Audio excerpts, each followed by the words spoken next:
This is part 5 of the significance of Playgirl Magazine and Kubrick's The Shining. We've been focusing on the January 1978 issue of Playgirl Magazine because Kubrick shows us Jack Torrance reading this particular issue in The Shining. And we've been focusing in particular on page 10, which contains, among other things, a letter which I claim was written by Stanley Kubrick. I also claim, furthermore, that in this letter there are a series of 5 messages where Stanley Kubrick is providing us with some background and insight as to what happened at the August 15th, 1914 massacre at Frank Lloyd Wright's Taliesin compound. Essentially, what Kubrick is saying here is that the massacre was caused by the Rothschilds. They paid a draftsman who was working at Taliesin at the time, Herbert Fritz, to murder Frank Lloyd Wright's love interest at the time, Mamah. And the motivation for this, as you can see from these letters or these messages, was that Lloyd Wright and Mamah were apparently on the cusp of going public with information they had regarding Nathaniel Charles Rothschild sexually abusing children. And in parts 1 through 4 of this video series, I spent a lot of time and effort trying to justify this opinion, so you can go back and view those parts if you so desire. Now, with so much information having been gleaned from this one letter on page 10 of this issue of Playgirl Magazine, it's natural and reasonable to look at other aspects to this page and just ask the question, well, is there anything else of interest here that we can find? And as it turns out, the answer to this question is yes. And the purpose of this particular installment is to show you what other things that I have found here on this page. In particular, there's a letter on this page, page 10, called Mazer Maven, which I believe contains another hidden message similar to what was contained in the Beneath My Yurt letter. And as you can see, I've highlighted this letter in red. Now, on the surface, it would appear that there's not much of interest here. It's just a short letter written by somebody talking about how much they enjoyed a short story in a previous issue of Playgirl. This particular short story was called Dear Bill, Remember Me, and it was written by somebody called Norma Fox Mazer. However, one word in this letter drew my attention. In this letter, she uses the word Nabokovian, as I've highlighted there in green. Now, why is this of interest? This is intriguing because Nabokovian refers to Vladimir Nabokov, who was a famous Russian author, and one of the books he wrote was called Lolita, which had to do with an illicit affair between a grown man and his teenage stepdaughter. But what is of particular interest in this context here is that in 1962, Stanley Kubrick directed a cinematic adaptation of this book, and in fact, if memory serves correctly, he was actually nominated for an Academy Award as Best Director. So the point is that on page 10 of this issue of Playgirl Magazine, we have a reference, an indirect reference to Stanley Kubrick. And this reference again occurs in the very same issue of Playgirl Magazine in which we see Jack Torrance reading in The Shining. So this is, as I said, very interesting. However, when you look closely at this letter with this reference in mind, you find something even more intriguing. Directly after this reference to Kubrick, this word Nabokovian, which I've highlighted in green there, you can see is the word device. Now, why is this significant? Why is this interesting? In the context of The Shining, this is interesting because you can take the VI from device and put it in front of the VIAN from Nabokovian to form the name Vivian, as in Vivian Kubrick, who was Stanley Kubrick's youngest daughter. I should say she is Stanley Kubrick's younger daughter. She's about 60 now, and at the time of the filming of The Shining, she would have been in her late teens. Now, the fact is that Vivian actually appears in The Shining. You can see her in the ballroom scene. She's sitting on the couch there, as I've highlighted, wearing the black dress. But actually, Vivian Kubrick did have a somewhat more significant role when it comes to The Shining. She actually was the filmmaker of a behind-the-scenes documentary film having to do with The Shining. And if you have the DVD, you could probably watch that if you want. So again, Vivian Kubrick did have a significant role when it comes to The Shining. Now, given this reference to Stanley Kubrick, Nabokovian, and the fact that Vivian Kubrick's name can be created from Nabokovian and the word device in this Mazer Maven letter, we're faced with the following interesting and tantalizing possibility, which is that this letter, Mazer Maven, was written by Vivian Kubrick, and furthermore, it also contains a secret message within it, similarly to what was done with the Beneath My Yurt letter that we've been looking at so far, which was written by Stanley Kubrick. Now, I believe that the answer to these two questions is yes. I believe that this letter was written by Vivian Kubrick, and I believe that there's a secret message or hidden message in this letter. And so the next step here is to scrutinize this letter and try to make educated guesses as to which words or phrases we need to use in order to unearth this hidden message from Vivian Kubrick. And so that's what I'm going to do next. I'm going to try and justify to you the choices which I've made in this process. As you can see here, I've highlighted various parts of this Mazer Maven letter in different colors: green, blue, brown, and gray. And I want to break this down for you real quick and explain to you why I made the choices that I did. Let's start with the words and phrases highlighted in blue. These are all proper nouns.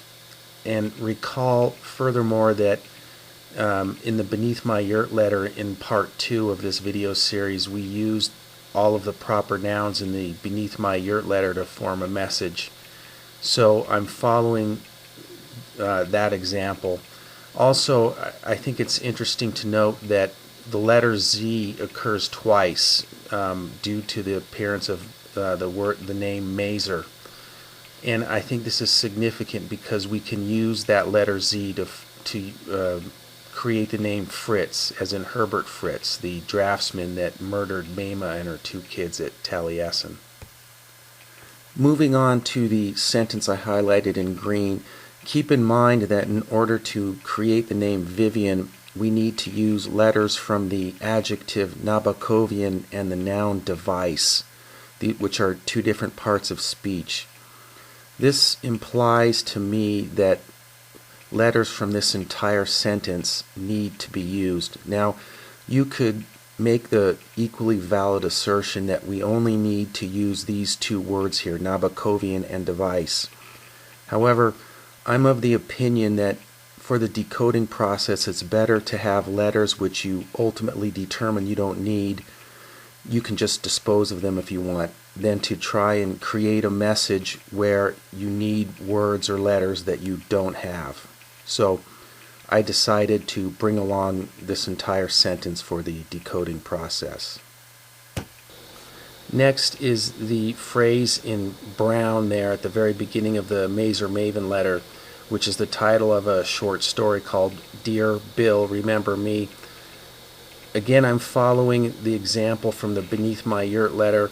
Recall from part 3 that we decoded a message that consisted of phrases in quotation marks.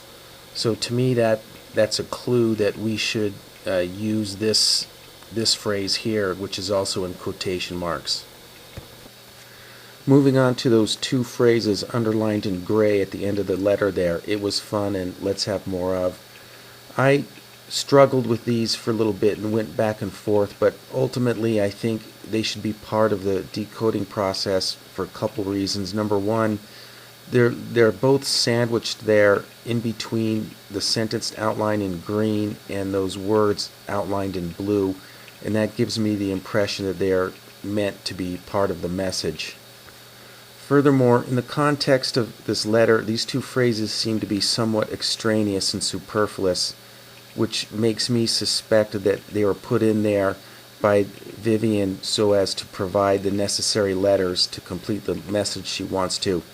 It's a bit subjective, but I believe they should be used, so I brought them along. Having decided on the words and phrases to use, the next step is to bring them into the letter frequency counter program that I've written in an Excel program here, and I've listed on the right there, you can see in blue the frequency that each letter occurs, and the goal now is to rearrange these letters into the message that Vivian Kubrick is trying to relay to us. Now, towards this end goal here, you can see on the bottom I've listed some various educated guesses that we can make based on what we know is going on here. We can assume that there's going to be some references to Taliesin, the Taliesin massacre, so we can look for words like Taliesin, Mama, Frank Lloyd Wright, etc.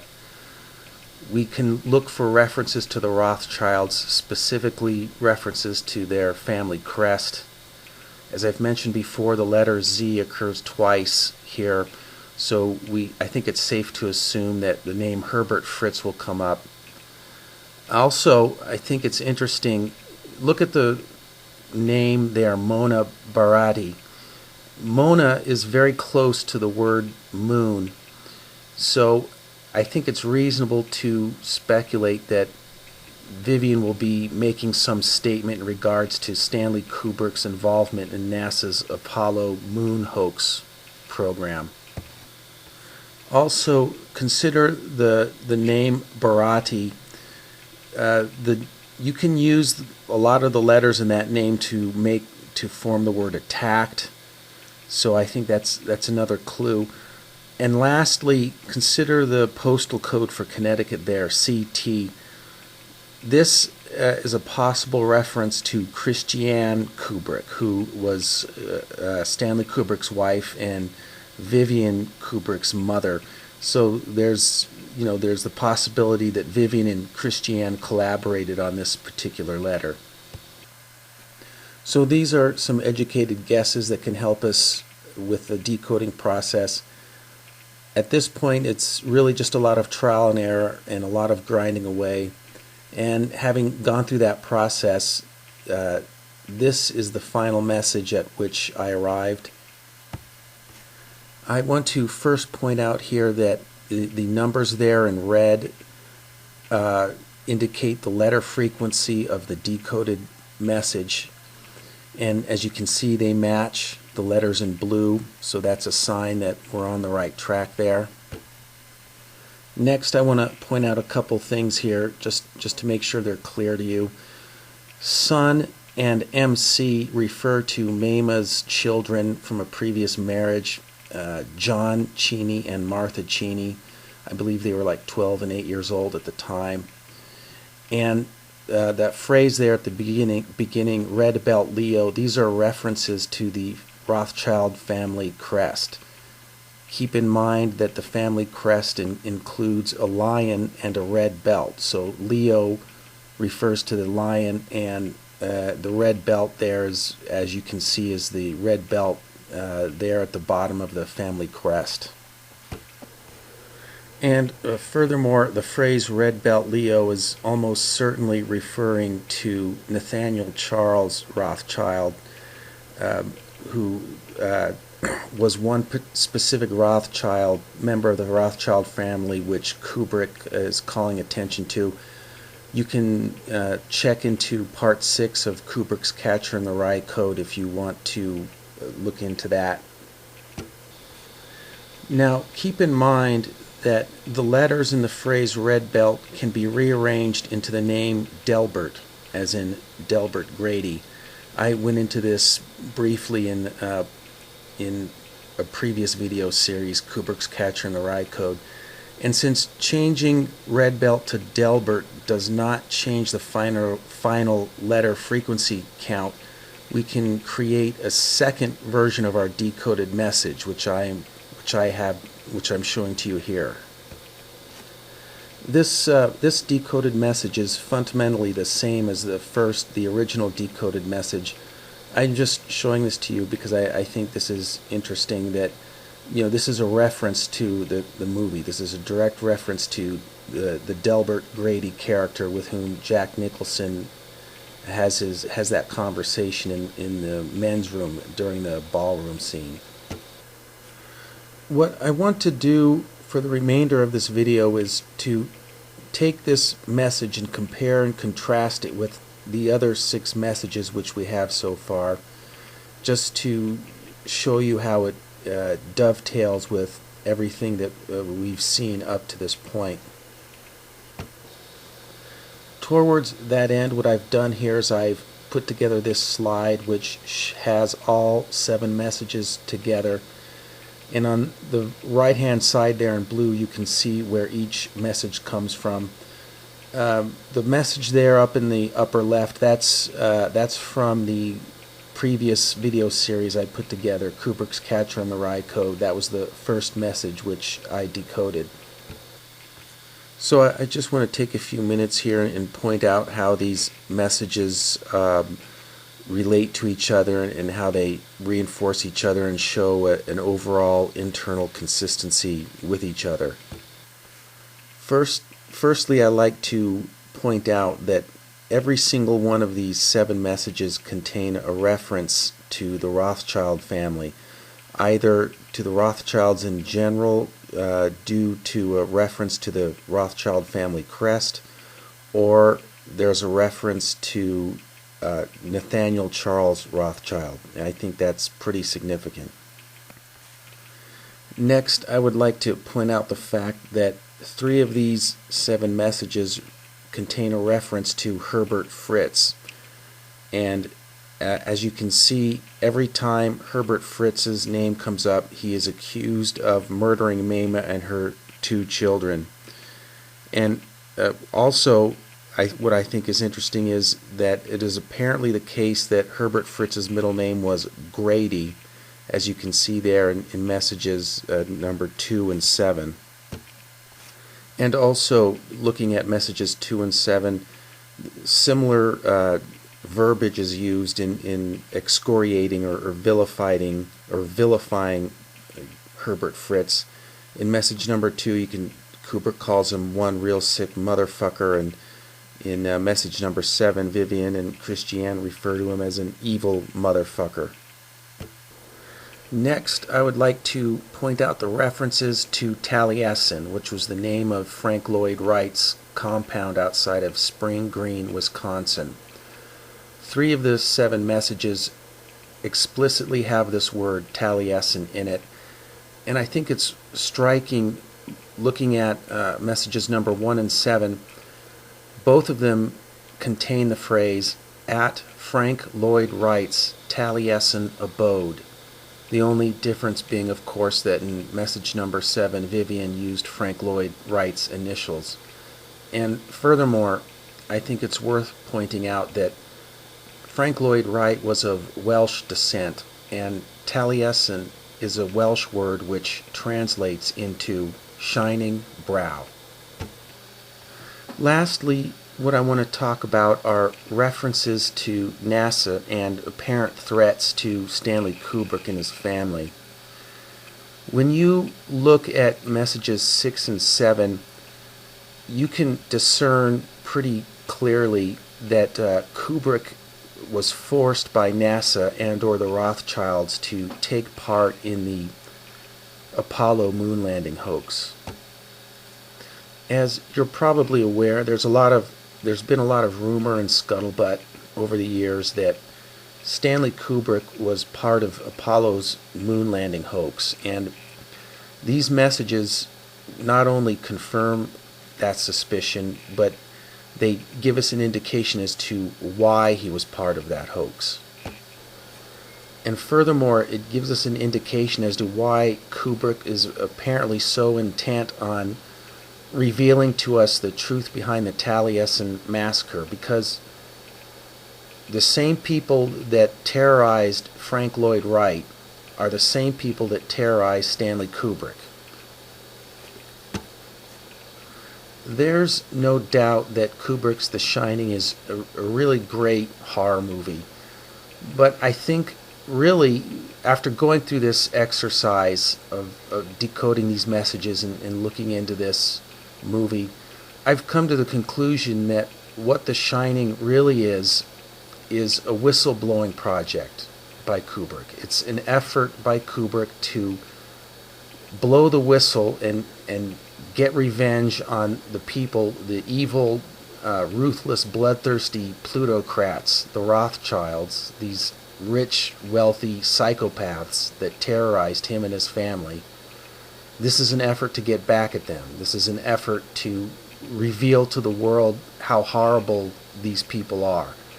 And with that, I would like to spend a few minutes addressing a criticism that I've seen in the comments section from time to time regarding my videos. More than a few people have pointed out that this entire analysis that I've been doing can't be valid or relevant because, after all, The Shining by Kubrick is a cinematic adaptation of Stephen King's novel by the same name. And therefore, all of these aspects in the movie which I claim point to the Taliesin massacre aren't really Kubrick's idea. Take, for example, the character named Delbert Grady. As I've pointed out earlier in this video, you can rearrange the letters in Delbert to red belt, and I've claimed that this is a reference to the Rothschilds. However, this name appears in Stephen King's book, so you could make the argument, and it would be a valid argument, that it's not really accurate for me to say that Kubrick is trying to draw attention to the Rothschilds if this name originated with Stephen King and not with Stanley Kubrick. And as I've just said, this is a valid argument, and I want to take this next few minutes here to address this criticism, because I've wrestled with this aspect as well, and honestly I'm sort of kicking myself a little bit that I didn't respond to this criticism earlier. I think more people as a result may have been open to these videos I've been doing. However, I do have a response, and I want to take a few minutes to go over it. I have come to the conclusion, or I should say it's my belief after thinking about this issue for quite a bit, that Kubrick and King must have covertly collaborated on the novel. I believe that Kubrick approached King surreptitiously, in secret, with the idea for a horror novel which would eventually become the movie which we know today as The Shining. What I think happened is the following. Stanley Kubrick contacted Stephen King and made a deal with him. Kubrick provided Stephen King with an outline for a horror novel, and this outline included all of the salient and relevant aspects to The Shining which I've been analyzing in these videos here. The names of characters, the settings, the situations, etc., etc. and Stephen King was tasked with writing a horror novel which included all of those points Kubrick wanted to have in his movie. If Stephen King was willing to do this, then Kubrick in return promised King that he would purchase the movie rights for the novel and pay King a handsome fee and make and adapt the Stephen King's novel into a major motion picture. This arrangement would be beneficial to both men. Keep in mind that in the mid to late 70s, Stephen King did have some success, but he was really sort of an up-and-coming author, and this sort of arrangement would be great from his point of view because not only would he be getting a lot of money from the movie rights, but he would get a lot of notoriety from having one of his books being adapted to the big screen by one of the all-time great filmmakers in Stanley Kubrick. Stanley Kubrick gets, by making this secret arrangement with Stephen King, he gets, I guess, what I would call a layer of plausible deniability. He gets the freedom to make the whistleblowing movie he wants to make. He gets the freedom to make a movie which will ultimately, over time, reveal what he wants to reveal about the Taliesin massacre and the Rothschilds, who were responsible for causing it. In short, this arrangement would give Kubrick the freedom to tell the truth without fear of retribution to either him or his family. So that's my response to this criticism that I've been getting. I think Stanley Kubrick and Stephen King collaborated on the novel. Now, I want to emphasize that this is a theory of mine, and I have absolutely no hard evidence to back it up. There's no smoking gun evidence that I have. It's just my assessment of the situation. And this assessment is really based on the experience I've had in trying to make sense of The Shining. I mentioned this in a previous video, but just on a personal note, this movie didn't really make sense to me until I started looking at it through the prism of the Taliesin massacre. Once you do that, I think everything just sort of falls together. And if you're still skeptical of my theory here, all I can suggest is that you educate yourself on the Taliesin massacre. There are books out there you can read about it. Death in a Prairie House and Plagued by Fire are a couple good books. Read those books and educate yourself about the Taliesin massacre, and then view The Shining through that prism, and I think you'll come to the same conclusion I did, which is that The Shining is as I said before, Stanley Kubrick's effort to blow the whistle on what happened at Taliesin. Before I sign off from this video, I do want to make one final point, and that is this. I've claimed that Kubrick and King collaborated on the novel, and it turns out that Kubrick does have a history of doing this sort of thing. In the 60s, Kubrick collaborated with a science fiction writer called Arthur C. Clarke on a book which would eventually become 2001: A Space Odyssey. If memory serves correctly, I believe the title of this book was The Sentinel. Now, obviously, their collaboration was not a secret, so that's a big difference, but the point is, Kubrick has done this sort of thing in the past. So that's all I have for this video. Believe it or not, there's more material to share with you regarding this connection between The Shining and the Taliesin massacre, and I'll be coming out with more videos. I don't know when, but just subscribe and stay tuned, and I'll see you next time.